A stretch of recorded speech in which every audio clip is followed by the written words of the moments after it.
Princess of Wales apparently is reportedly getting, according to a headline in the newspaper today, revenge on Meghan Markle by shaking up her staff.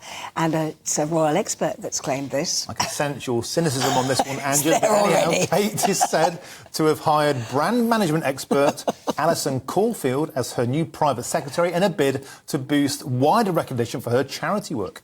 Well, I can tell you that joining us now to help us unpack all of this is royal author and former royal editor for The Sun, Duncan Larcombe. Duncan, I have read this headline in the paper today with a real touch of total disbelief, because Meghan doesn't really need to, Catherine rather, doesn't really need to up her profile. It's brilliant already.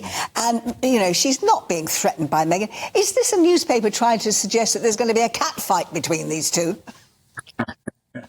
Well, I think, beware of a headline. I mean, we really, that came up in a discussion I was having with other royal experts about where we're at with Kate. And I think enough time has gone by now since the Queen's funeral to see what is in store for us with Kate. She is not going to take a back seat behind the Prince of Wales, her husband.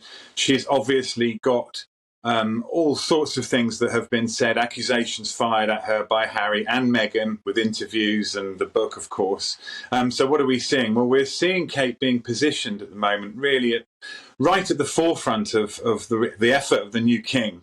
And Kate is talking about commitments to early years development being her life commitment. This is a woman who, despite all the criticisms from across the Atlantic, is just purely ploughing on and working with that focus and not allowing any of the white noise around, you know, ultimately who made who cry back before the wedding, not allowing that to get in the way. Frankly, this is Kate's only way of revenge is through her actions now. And those actions, she will hope, will speak louder than the words that have been fired at her. Well, Duncan, I want to talk about the role of PR people in royalty, if we could, because I would say whoever's doing Meghan and Harry's, PR, as Lord Sugar should, you're fired. I mean, they're absolutely terrible. We're hearing about Prince Andrew earlier on in our newspaper review getting a PR team. Do we really need these kind of people in royalty, or in the case of Catherine, is it just simply a case of be royal, be regal, just do your ordinary job, and people will love you without PR advisors? Yes, I mean, that's easily said, but not so easily done. What you have traditionally is that the palace will have a team of press officers, of private secretaries, of other people very close to the day-to-day running of what the royals' business is. I mean, it is a working job that Catherine, Kate, Princess of Wales has. And so she will have advisors, a whole team of them, and has had. But it's really, normally they're generally recruited from other parts of the civil service. People come over from maybe the Foreign and Commonwealth Office, or even in some cases the Ministry of Defence. Royals do sometimes pick outsiders and bring them in to shake things up. And that's what we think possibly is happening now with Kate.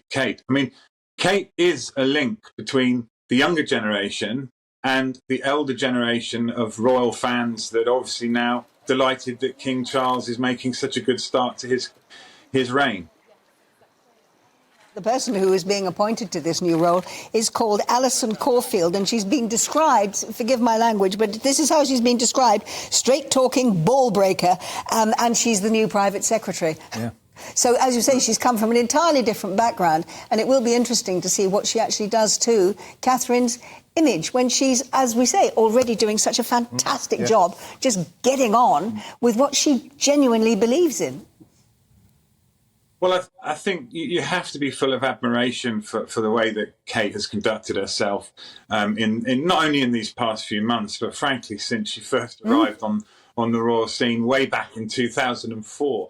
But we are seeing changes. We are seeing her grow significantly, even to this time last year. Now that she's Princess of Wales, her role is not only to support William in the role and the jobs that he has, but actually to be an equal with William and have her own causes that really are nothing.